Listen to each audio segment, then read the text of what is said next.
Caros amigos internautas, estamos aqui para discutir novamente economia e nós temos assuntos muito interessantes para discutir, não somente na área da economia, naturalmente, mas nas áreas que conectam com a economia. Nós temos hoje aqui o nosso companheiro e amigo de muito tempo, o Jorge Raineski, que é arquiteto e é urbanista e também é secretário municipal de planejamento aqui da cidade de Lages. Deixa eu fazer, logo depois eu quero começar um pouquinho a respeito da nossa situação do país, mas eu gostaria de ouvir o Raineski nas suas palavras iniciais, Raineski. Bom, inicialmente, saudando a todos os internautas, dizer que é uma satisfação tratar de assuntos tão relevantes, tão importantes quanto a economia e todas as implicações que a própria economia tem. Afinal de contas, tudo se fundamenta neste ramo de atividade humana que transborda praticamente todas as áreas de atuação, e eu me sinto muito à vontade para tratar desse assunto, porque a interferência da economia no urbanismo, na constituição das cidades e na gestão das mesmas é algo muito presente. Então, quero estar à vontade. Perfeitamente, Raineski. Eu gostaria de iniciar, digamos, o nosso assunto, falar uma coisa que todos nós sabemos, alguns não acreditam, mas é absolutamente verdade. O país está em recessão e uma das coisas, digamos, bastante preocupantes é que o desemprego está aumentando.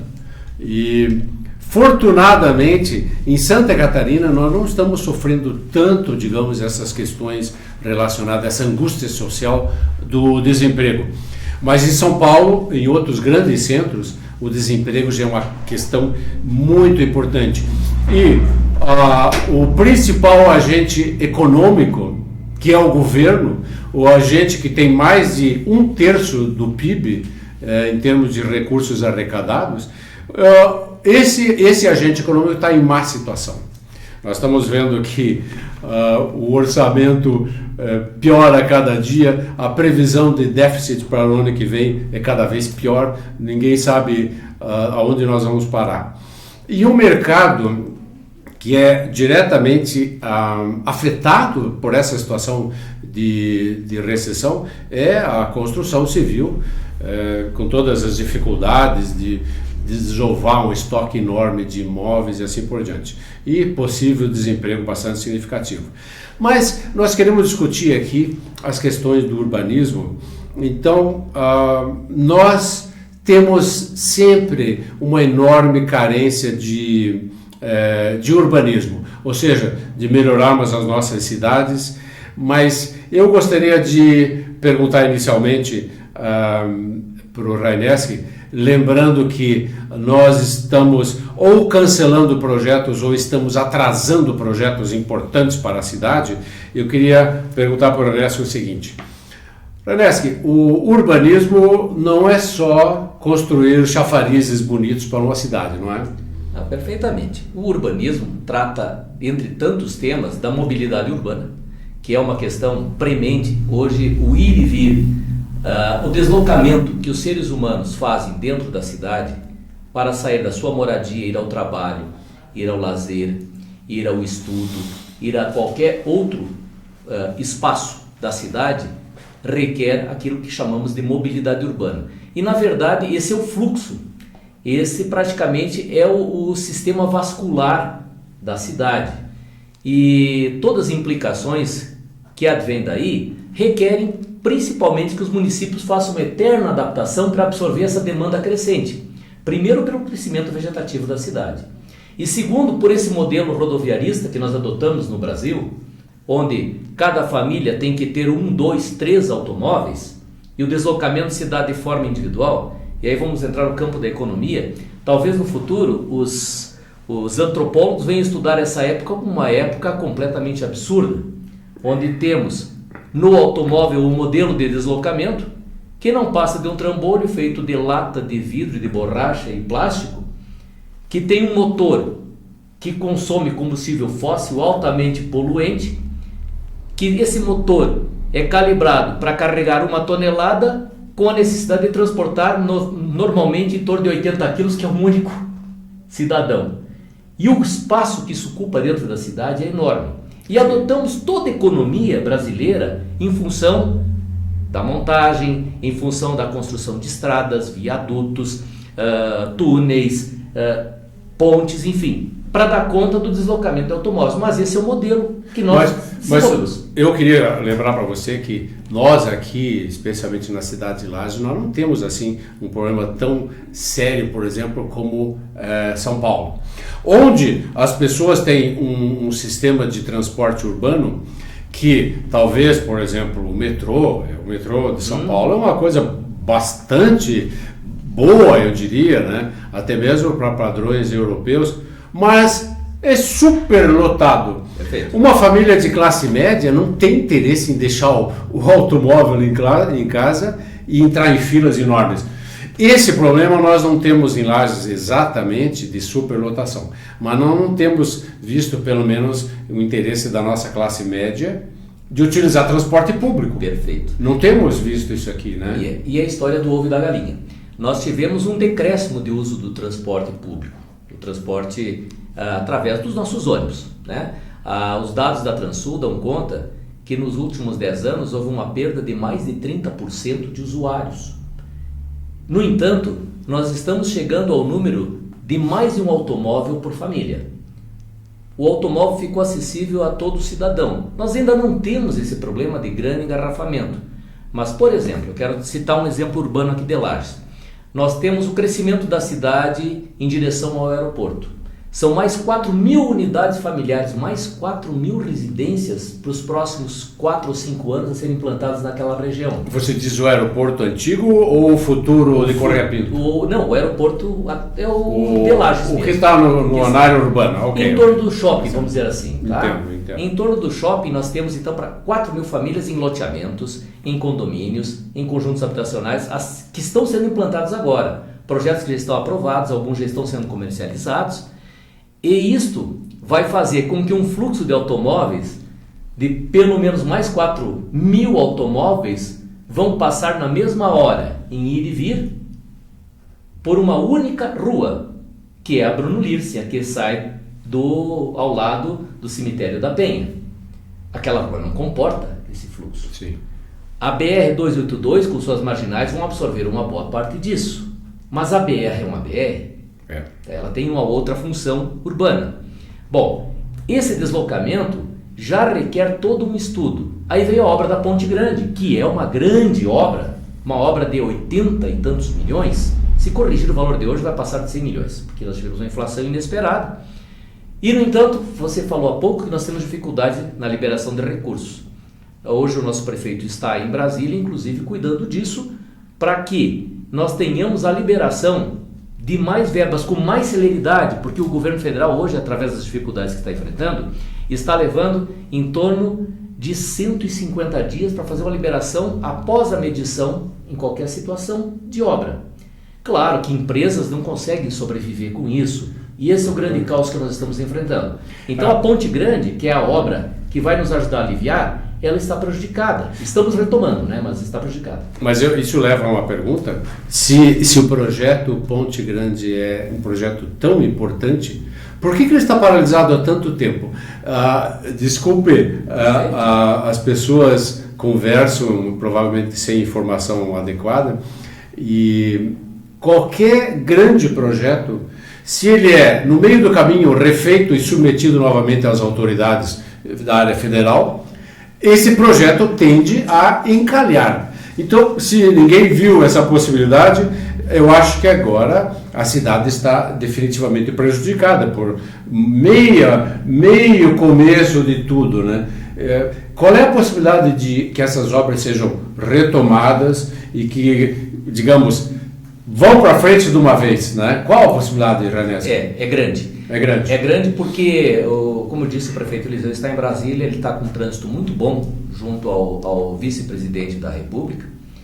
E o Michel Temer está recebendo o prefeito Eliseu para ir praticamente a cada ministério providenciar a celeridade na liberação desses recursos. Porque você sabe que a empresa que tinha sido licitada para executar essa obra, uma empresa muito grande de Santa Catarina, que era a Sul Catarinense, entrou em recuperação judicial, que antigamente se chamava de concordata. Sim. E por força de lei teve que ser excluída dessa obra. Quer dizer, ela entrou em concordata não por conta de Lages, mas por conta de todos os trabalhos que vinham fazendo em BR-282 e outros locais, obras com DENIT, que ficaram com esse atraso de recebimento por conta da crise. E esse atraso é oriundo do governo federal. Oriundo do governo federal, que gerou praticamente a quebra da empresa, e a empresa não pôde seguir. O prejuízo se deu e essa obra ficou paralisada em razão da saída dessa empresa. E você sabe que depois são 90 dias para rever todo o projeto, mais 90 dias para licitação, mais 90 dias para a empresa começar a estruturar o seu canteiro de obras para iniciar o trabalho novamente. Então já estamos trabalhando no sentido que a partir do dia 24 de novembro agora, nós já tenhamos a primeira empresa que vai pegar o primeiro lote. Essa é uma informação importante. Nós não estamos mais atrás de uma grande empresa para assumir toda a obra, para não correr esse risco novamente. Vocês vão fatiar a obra? Vamos fatiar a obra de tal maneira, isso seguindo a orientação do próprio Ministério e da própria Caixa, que é o órgão que repassa o dinheiro. Não correr mais o risco de ficar na mão de uma única empresa. Entendo. E vamos escolher lotes que a gente possa ter dia para começar, andamento e concluir. Então vamos fazer trechos da obra, vamos fazer por trechos com a empresa. Pode a mesma empresa pegar mais um trecho, é a licitação e é público. Mas nesse caso, deixa eu me perguntar então, para justamente acabar com essa espécie de boato que eu ouvi aí. O projeto original foi realmente aumentado? Esse projeto que nós vamos executar agora é um projeto ampliado da versão original ou é o projeto igualzinho ao original? Não, ou não mudou? Não, o projeto permanece o mesmo. Permanece o mesmo. Esse é um esclarecimento importante, sim. Ernesto, né? O que temos que dizer é o seguinte: talvez tenhamos que até reduzir metas em função do recurso, em função da inflação. A situação do governo federal não pode influir na liberação de verbas aqui para o projeto? Olha, esse recurso é do PAC 2, é um recurso carimbado até aquele valor. Entendo. E esse valor não sofre correção. Entendo. Então, nós vamos ter que encurtar. É bem provável que nesse primeiro trecho, a ideia é que a obra começasse sempre de jusante para montante do Ribeirão Ponte Grande, né? Então, do Cacetiro, que é onde vai desaguar o Ribeirão Ponte Grande, no Rio Caveiras, dali em direção a 31 de março, que fica no bairro Guarujá. É provável que nós vamos ter que reduzir a meta e buscarmos chegar até a BR-282, que é onde a demanda é infinitamente maior. Hoje nós precisamos deste acesso que a Avenida Ponte Grande vai dar na cidade, que sai da 282 próximo ao shopping e vem pela Presidente Vargas, vai encontrar a Presidente Vargas e depois, por fim, um objeto importante, ela vem encontrar a própria Avenida Castelo Branco, que é que vai dar acesso à universidade. Isso vai fazer uma ligação importante para a cidade com esse novo grande contingente. Nós podemos chamar até de uma cidade nova, que vai surgir em torno do shopping, com esses loteamentos, com esses investimentos. Isso é um futuro não previsível, é um futuro já certo. Mas já por quanto definitivo. tempo? Desculpe insistir nesse ponto. Sim. Quanto tempo? Você está falando de 2 anos, ou 12 meses, ou o que? Nós estamos fazendo uma previsão técnica de que em 4 anos nós vamos ter pelo menos mais 2.000 famílias morando naquela região. Em 10 anos, mais 4 ou 6 mil famílias. E o projeto seria executado em quanto tempo? Já está sendo executado, porque os loteamentos que estão sendo feitos são mega loteamentos e, claro, os serviços urbanos têm que ir junto. Claro. É outro ponto que Lages tem que tomar um cuidado muito grande. Esperamos que com a criação do Instituto de Planejamento, onde a gente vai ter sequência e planejamento da cidade para os próximos 50 ou 100 anos, nós possamos controlar esse crescimento horizontal da cidade.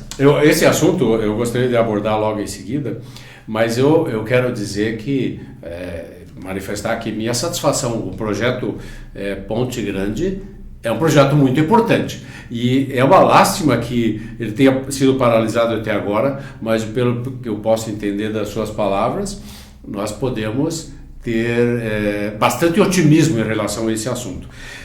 Eu não é que eu queira encerrar o assunto Ponto Grande, que é um assunto fascinante realmente, mas eu gostaria de abordar, dado o nosso tempo, né, um outro assunto também, que é a revitalização do centro da cidade. Essa é uma situação interessante porque quando circulou o plano original, e eu lembro de ter mostrado isso na faculdade para os meus alunos que assistiram um filminho do Sebrae, se eu não me engano, o que aconteceu foi uma coisa que parece um repeteco cultural, ou seja, alguém entra com uma ideia qualquer, imediatamente aparece uma porção de opositores e a ideia não progride. E nós, para superarmos aquela aparência de cidade provinciana, cidade antiga, sem espaço, né, amontoado com fios e etc., nós deveríamos fazer a revitalização do centro. Eu gostaria que o senhor dissesse como é que esse projeto está, afinal. Ele está ou não está, Raineski? Desculpe eu ser tão insistente, né? Mas eu acho muito importante esse projeto. Muito. Sinceramente. Muito importante.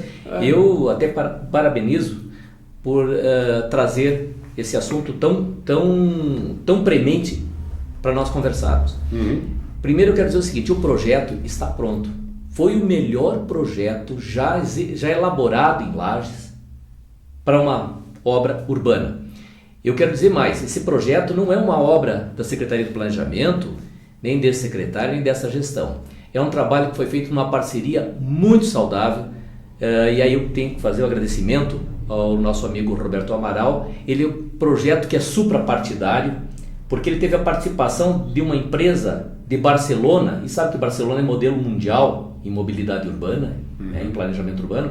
Essa empresa de Barcelona, juntamente com os técnicos do CEPLAN, do qual eu me orgulho de ter feito parte. O Sebrae, se não estava junto. O Sebrae, o CDL, maravilhoso. Diversas entidades envolvidas, o Instituto de Arquitetos do Brasil também, no seu núcleo de Lages, todos eles envolvidos, e foi um projeto maravilhoso que prometeu para Lages um centro dos mais belos do país, nem de Santa Catarina, do país, modelo para ser copiado por muitos. No entanto, faltou recurso e ficou uma pendência porque o projeto previa também a revitalização da Praça João Costa. E o Colégio Aristiliano Ramos estava previsto no projeto porque originalmente se falava que o colégio ia ceder aquele espaço para a cidade fazer uma ampliação da praça. Sim. E foi feito como tendo a sua origem a partir desse entendimento. Depois teve demandas judiciais, houveram demandas judiciais que fizeram com que o governo do estado também dissesse, olha, nós não podemos aportar o recurso enquanto não for resolvida essa questão. E aí ficou encalhado em função de uma demanda judicial, que lamentavelmente hoje não ajuda a cidade. Aliás, eu vi uma história um tanto cômica a esse respeito, né? Que o nosso governador falou que, aspas, não mando nem o dinheiro enquanto vocês não pararem de brigar. E essa situação é uma situação que, falando sério agora, é uma situação cultural. Nós temos, e nós não gostamos de admitir isso aqui, nós temos uma dificuldade com o capital social, que é a capacidade de a gente conseguir se associar e formar empreendimentos. Nós basicamente desconfiamos das pessoas e temos uma tendência perpétua que eu ainda não consegui explicar, nem com psicólogos, nem com antropólogos, de onde surgiu isso aí. Então, essa discussão aqui acabou gerando uma situação de paralisia do projeto, que já tem mais de 2 anos, se eu não me engano. Né? E o projeto não anda. E o projeto, para ser executado totalmente, eu acho que leva 2 anos. Então, nós vamos ver resultados prováveis da revitalização do Centro Velho de Lages em quanto? Mais 3 anos, talvez. Olha, tudo isso vai depender, porque quando fica na mão da justiça, nós temos que ter paciência, porque é assim que as coisas funcionam.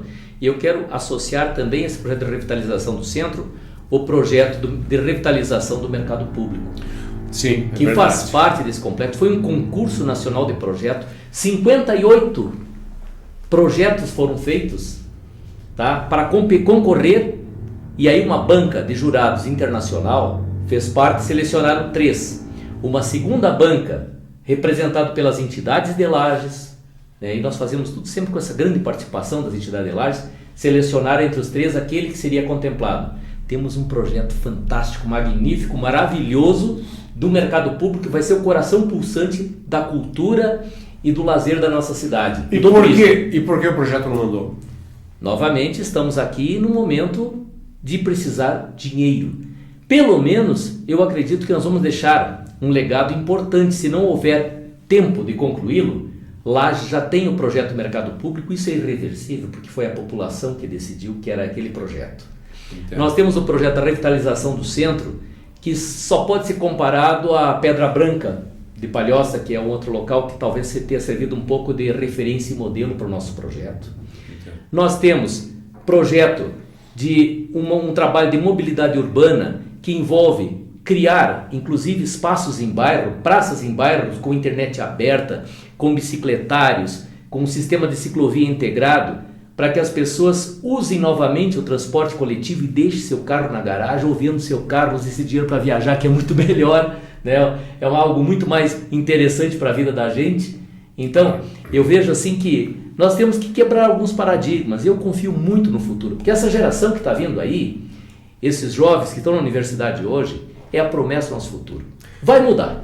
Ok, eu tenho fé. Deixa eu fazer uma pequena observação a respeito dos mercados públicos de Curitiba, perfeito, de São Paulo e de Porto Alegre. Eu conheço e todos nós conhecemos muito bem, incluindo, é claro, o de Florianópolis, né, que foi reformado agora. Esses espaços são espaços de lazer, são espaços de turismo, são espaços culturais também. E são espaços comuns da sociedade que pode buscar verdura e pode buscar pão e assim por diante. Eu considero, como muita gente que eu conheço, esse projeto muito importante. E eu gostaria de dizer, Raineski, você como secretário do Planejamento deve sentir o que eu estou dizendo, que é uma lástima que um projeto que não é imenso, gigantesco, é um projeto relativamente pequeno. Por que tanta controvérsia, por que tanta demora? Eu poderia dizer para você, né, nós precisamos do mercado. Quando vai esse projeto deslanchar? Tem ideia? Tem uma boa ideia, imagino. Eu quero aproveitar até essa oportunidade e dizer assim, render homenagens ao governador de Santa Catarina, que fez a revitalização do Colégio Rosa para a cultura. Certo. Seria completar sua grande obra pela sua cidade, propiciar recurso para fazermos o mercado público. Está completo o seu trabalho, está completa o seu legado para Santa Catarina e Lages, porque isso vai contribuir para o estado inteiro. E nós temos que ter parceria, nós temos que trabalhar juntos. Nós temos compromisso. Desculpe, mas me ocorreu agora uma coisa importante, até para mim mesmo. Você pode descrever o projeto rapidamente, objetivamente, do mercado público? Qual é o projeto? O que tem lá nesse projeto? O que tem lá?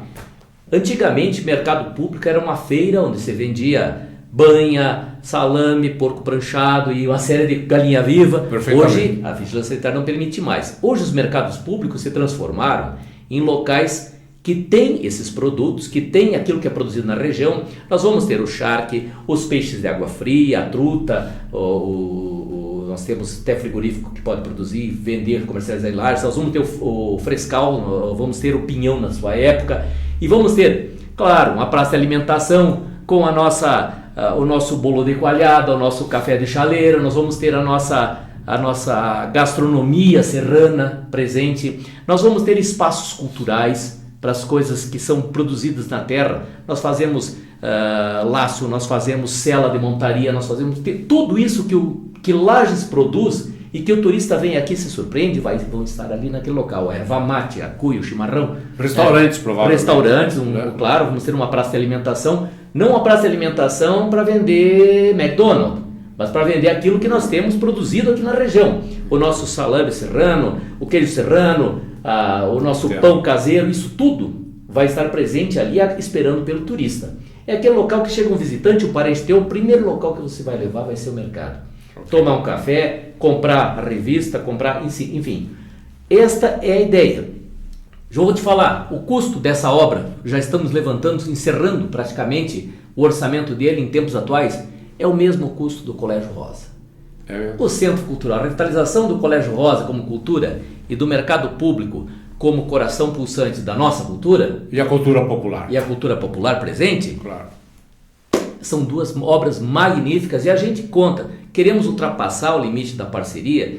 E olha, eu sempre serei grato a essa gestão, ao Eliseu e ao Tony, que renderam esse investimento, essa oportunidade de pelo menos construirmos os projetos e colocar para fora aquilo que é exequível. Nós não estamos falando de nada mirabolante, não estamos falando de elefantes brancos, estamos falando de obras modestas, com valores condizentes com a nossa realidade e que nós precisamos realmente dar as mãos pela cidade, esquecer questões políticas que interferem a todo momento. Estamos entrando no ano eleitoral, eu tenho muito medo desse ano eleitoral. Eu concordo perfeitamente com você.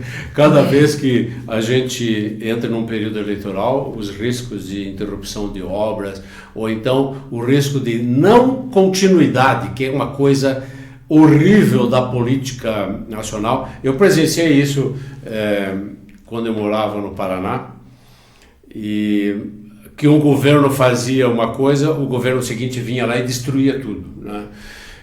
Que é um negócio catastrófico. E eu espero, sinceramente, que não ocorra aqui em Lages, apesar de ter ocorrido várias vezes no passado, não ocorra isso no futuro. Mas eu gostaria de entrar num assunto também que eu tenho certeza que a administração atual leva com muito carinho. Você sabe que quando eu fui morar em Curitiba, eu saí de Lages garoto e fui para Curitiba. Curitiba era uma cidade antiquada, provinciana, motivo até de piadas, né? Era uma cidade tão quieta, tão pacata, apesar de que no centro havia alguns prédios grandes, etc, etc. Mas Curitiba realmente tinha inundações na Praça Osório, né? Eu lembro de uma certa vez que a Praça Osório e o início da Rua 15 ficaram cobertos por 1 ou 2 metros de água, o que é uma coisa perfeitamente absurda. Mas o que eu gostaria de mencionar é o seguinte: após alguns anos, foi criado em Curitiba um instituto para planejar a cidade. E esse instituto de planejamento da cidade era composto por várias pessoas. O Jaime Lerner, por exemplo, que acabou sendo prefeito e governador, e é um grande urbanista, que eu acho que você deve conhecer bastante. E havia também um senhor que posteriormente foi prefeito de Lages também, Curitiba. Eu não consigo lembrar o nome, é um nome japonês. Cássio Taniguchi. Cássio Taniguchi. O Cássio Taniguchi era um executivo muito talentoso. E esse instituto, que chamava, ou chama ainda URBS, ele planejou Curitiba. Ele mudou conceitos, ele teve que brigar com as resistências locais, e eu lembro de lojistas chocados e surpresos com a Rua 15, por exemplo, né? A Rua 15 não teria mais automóveis, alguns lojistas ficaram furiosos, etc, etc. O que nós temos após muitos anos de atividade desse Instituto de Planejamento em Curitiba, nós temos uma cidade moderna, bonita, exemplar, uma cidade comparável às melhores cidades da Europa. Bom, então, esse assunto de planejamento urbano é um assunto que não é assim tão fácil, inclusive porque, como nós conversamos agora há pouco, não existe continuidade. Alguém começa um planejamento e logo em seguida muda totalmente, etc. Eu gostaria de perguntar, Ernesto, o seguinte: a administração atual está pensando, imagino, nesse Instituto de Planejamento como uma questão de longo prazo. Como é que vocês estão se estruturando para pensar Lages no longo prazo? Apesar de que o nosso crescimento demográfico não é assim uma coisa espantosa, nós podemos esperar para 2018 um bom crescimento. Perfeito. O que esse instituto vai contribuir, Renesc, e vai, digamos, trazer melhora para o planejamento municipal? Bom, primeiramente, eu gostaria de registrar que o Cássio Taniguchi esteve conosco mês passado aqui no auditório da CDL.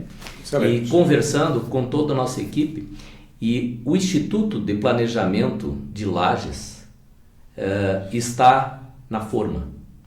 Acredito que na próxima semana estaremos encaminhando a lei para a Câmara de Vereadores fazer apreciação e pontuar aquilo que é necessário e transformarmos em realidade.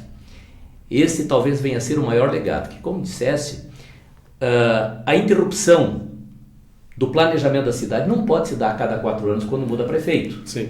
Os projetos têm que continuar e têm que ter essa continuidade de tal forma que não estão sujeitos a contaminar-se por questiúnculas políticas. Então, a mesma equipe que pega um projeto é bom que se mantenha, pelo menos até metade do mandato do próximo prefeito, para que faça a migração e que dê o start contínuo da obra. Perfeitamente. O Instituto está sendo pensado desta forma e ele foi construído a mais de 40 mãos, digamos assim. Todos participaram, associações, entidades de classe, as universidades, através de representantes, o Instituto de Arquitetos do Brasil e a Associação de Engenheiros e Arquitetos, Sinduscom, foram dezenas de reuniões, né, ou mais uma dezena de reuniões, que se realizaram numa sala independente da prefeitura para construir esse projeto de lei. Okay. Alguns vereadores participaram e até tivemos assim momentos acalorados de discutir exatamente como ele deve ser. Hoje está pronto o projeto. Nós estamos inspirados no Instituto de Curitiba, de Pato Branco, que também foi uma reprodução de Curitiba, e nós acreditamos que em Lages não será diferente e tende a ser melhor do que aqueles, porque pensamos numa gestão compartilhada entre todos esses segmentos que ajudaram a construir a lei, que não seja apenas mais um órgão da prefeitura, né? Ele deve ser um órgão que tenha a sua participação. Já está no próprio projeto de lei que a sede dele vai ser no Instituto Óleo. Entendi. Por quê? Para que tenha uma certa independência, e é um órgão pensante, é um cérebro que vai pensar a cidade em Lages daqui a 50 anos, Lages daqui a 100 anos, e vai trabalhar diuturnamente, sempre na direção não só de correr atrás do prejuízo, mas de se antecipar. E aí vem uma questão, quando nós falamos que Lages está crescendo com mais de 4.000 unidades familiares próximas ao shopping, Lages é uma cidade que se espalhou demais horizontalmente. É uma cidade muito cara, uma das mais caras que se conhece. Porque quando a cidade cresce através de loteamentos e novos territórios, você tira aquela população que já está morando numa área densa e diluindo ela. Daí você tem que levar o médico, você tem que colher o lixo, você tem que levar o professor, você tem que fazer, e tudo isso tem que ser pago através do quê? Dos impostos. A conta não equilibra. Então, o que se tem hoje? As cidades ideais são cidades de 200 habitantes por hectare. Nós em Lages temos menos de 82 habitantes por hectare. Está abaixo da metade do que uma cidade pode suportar com a tributação, manter serviço de qualidade, tapar os buracos das ruas, manter as águas pluviais sem enchente, e aí vem outros fatores que se somam. Nós estamos errados também no nosso conceito de construção. Nós estamos asfaltando demais a cidade. Todo mundo pede asfalto, todo mundo tem carro que asfalto. Eu entendo. Você sabe que essa questão que você está tocando agora, né, assim, é uma questão fundamental, né? É uma questão fundamental. Eu gostaria de dizer que eu teria pelo menos mais 2 questionamentos a fazer, mas infelizmente o tempo corre contra nós e esses assuntos muito absorventes, muito importantes, vão ser deixados com a segunda entrevista, espero brevemente. Eu gostaria de dizer rapidamente que eu estou louvando a criação desse Instituto de Planejamento, né? Eu acho uma ótima ideia e que a gente planeje especialmente o longo prazo da nossa cidade, que nós precisamos disso. Eu gostaria de, dado o nosso tempo, lamentando que ele parece até excessivamente curto, né? Eu gostaria que você desse as suas palavras de encerramento e prometendo que você volta logo aqui para a gente continuar essa conversação. Eu quero dizer que foi um prazer muito grande, porque este assunto nós precisamos replicar. Esses internautas que estão aqui dedicando seu tempo em nos ouvir, acredito que vão ter mais indagações e certamente será sempre um prazer estarmos aqui, novamente agradecendo aos dirigentes da cidade a oportunidade que deram para esse urbanista de poder estar na Secretaria de Planejamento, dando um pouco de contribuição, também com o pouco que eu aprendi, mas eu desejo estar pelo menos fazendo parte de um grupo maior que venha se somar. Desejo que esses internautas também participem cada vez mais da gestão pública. Afinal de contas, a cidade tem que ser feita pelos cidadãos e não pelos dirigentes. Eu quero agradecer novamente aqui a presença de Jorge Raineski, arquiteto e de muito boa reputação como urbanista e secretário municipal do planejamento aqui da nossa cidade. Nós esperamos que ele volte logo e que a gente continue esses assuntos muito importantes. Eu estou mandando um abraço, uma saudação aos internautas, aos meus amigos, estudantes e empresários e um convite para que estejam aqui na próxima oportunidade. Obrigado.